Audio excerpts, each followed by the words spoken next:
So why shouldn't you put your head to the north? आपको अपना सिर उत्तर की ओर क्यों नहीं रखना चाहिए? मान लेते हैं आपको पता है कि पृथ्वी में एक उत्तरी ध्रुव है और एक दक्षिणी ध्रुव है, यानी ये चुंबकीय केंद्र है। और आप ये भी जानते हैं कि धरती के पूरे भूखंड, Whole continents. पूरे महाद्वीप धीरे धीरे उत्तर की ओर खिसक रहे हैं, वो चल रहे हैं। आप जानते हैं,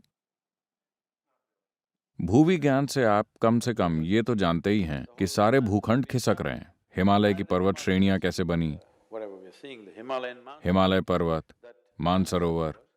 आपको मानसरोवर में समुद्र की सीपियां मिलेंगी, Because at some point, क्योंकि किसी वक्त वो समुद्र के लेवल पर थी। आज ये 15,600 फुट की ऊंचाई पर है।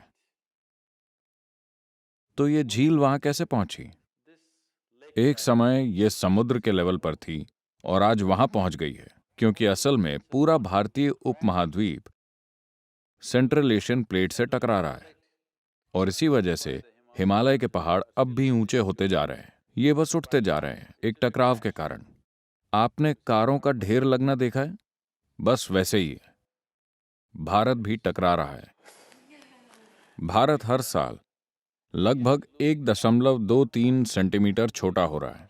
मुझे बिल्कुल सही आंकड़ा नहीं पता, लेकिन ये लगभग उस रेंज में है। every year, हर साल भारत 1.23 सेंटीमीटर का इलाका खो रहा है, क्योंकि ये हिमालय श्रृंखला से टकरा रहा है और वहां पर ढेर लग रहा है, क्योंकि उत्तरी ध्रुव का चुंबकीय आकर्षण धीरे धीरे सारे भूखंडों को ऊपर खींच रहा है।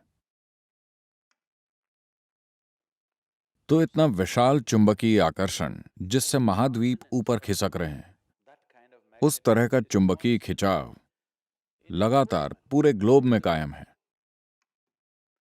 मान लीजिए आपको थोड़ा सा एनीमिया है। अगर आप डॉक्टर के पास जाते हैं तो वो आपके लिए क्या प्रिस्क्राइब करेंगे? तो इसका मतलब यह आपके खून का एक महत्वपूर्ण हिस्सा है। हाँ,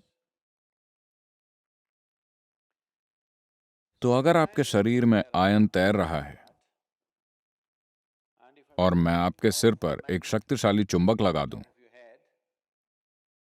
तो हो सकता है कि धीरे धीरे खून उस दिशा में जाने लगे, है ना? मान लीजिए कि ये चुंबक बहुत ही शक्तिशाली है, तो ये खून को धीरे धीरे ऊपर खींचने लगेगा, क्योंकि खून में आयरन मौजूद है। आपके शरीर की संरचना ऐसी है कि आपका दिल, जो सर्कुलेशन सिस्टम का पंपिंग स्टेशन है, वो 3/4 ऊपर की ओर है, न कि बीचों बीच। चूंकि गुरुत्वाकर्षण की उल्टी दिशा में पंप करना मुश्किल है और गुरुत्वाकर्षण की दिशा में पंप करना आसान है, तो ये यहां है। आमतौर पर जो भी खून की नसें नीचे की ओर जा रही हैं वो मोटी हैं, और जो नसें ऊपर की ओर आ रही हैं वो काफी पतली हैं। यहां तक पहुंचते पहुंचते वो लगभग बाल की तरह पतली हो जाती हैं, इतनी बारीक कि आपके मस्तिष्क का सर्कुलेशन सिस्टम ऐसा है कि अगर उसमें एक भी बूंद ज्यादा चली गई तो ब्रेन हैमरेज हो जाएगा, लोगों को स्ट्रोक हो जाता है।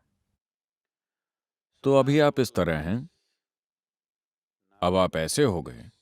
पहले ही सिस्टम में थोड़ा सा असंतुलन है, क्योंकि दिल गुरुत्वाकर्षण के प्रतिरोध को ध्यान में रखकर पंप कर रहा था। gravitational resistance. अब अचानक गुरुत्वाकर्षण का प्रतिरोध नहीं रहा, आप इस तरह हो गए और अब आप अपना सिर उत्तर की ओर कर लेते हैं। धीरे धीरे खून आपके मस्तिष्क की ओर खींचता है। तो एक चीज जो आपके साथ हो सकती है वो ये कि आपको अच्छी नींद ना आए। अगर आप अपना सर उत्तर की तरफ करके सोते हैं तो आपकी नींद खराब हो सकती है। हर किस्म के सपने आ सकते हैं। अगर आपकी उम्र ज्यादा है तो हो सकता है कि आपको स्ट्रोक हो जाए या आप नींद में मर सकते हैं। ऐसा बिल्कुल संभव है। ऐसा नहीं है कि आप एक दिन सोए तो आप मर जाएंगे। हर रोज हर रोज हर रोज अगर आपका बिस्तर उसी तरह लगा हुआ है कि आप अपना सिर उत्तर की ओर रखते हैं, तो आप मुसीबत को बुलावा दे रहे हैं। किसी न किसी तरह की समस्या, हम नहीं जानते कि किस तरह की समस्या, वो आपके सिस्टम की मजबूती पर निर्भर करता है। अगर ये बहुत कमजोर है तो आप मर सकते हैं, या आपको स्ट्रोक आ सकता है, या बस आपकी नींद अशांत हो सकती है, या बुरे सपने आ सकते हैं, या दिन के दौरान आप अजीब हरकतें करेंगे। तो तमाम चीजें होंगी क्योंकि मस्तिष्क में अधिक सर्कुलेशन हो रहा है जब इसे नहीं होना चाहिए, सिर्फ इसलिए क्योंकि सोते समय आपने अपना सिर उत्तर की ओर रखा। तो अगर आप दक्षिणी अमेरिका जाते हैं तो आपको अपना सर दक्षिण की ओर नहीं करना चाहिए।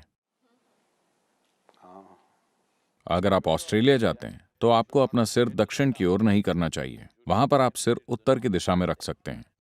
उत्तरी गोलार्ध में आप अपना सिर उत्तर की ओर मत कीजिए।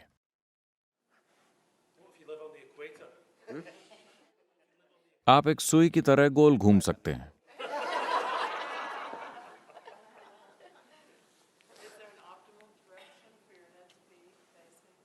East is best. पूर्व सबसे अच्छा है, उत्तर पूर्व ठीक है, पश्चिम भी ठीक है, दक्षिण कोई और चारा ना हो तो उत्तर में बिल्कुल नहीं।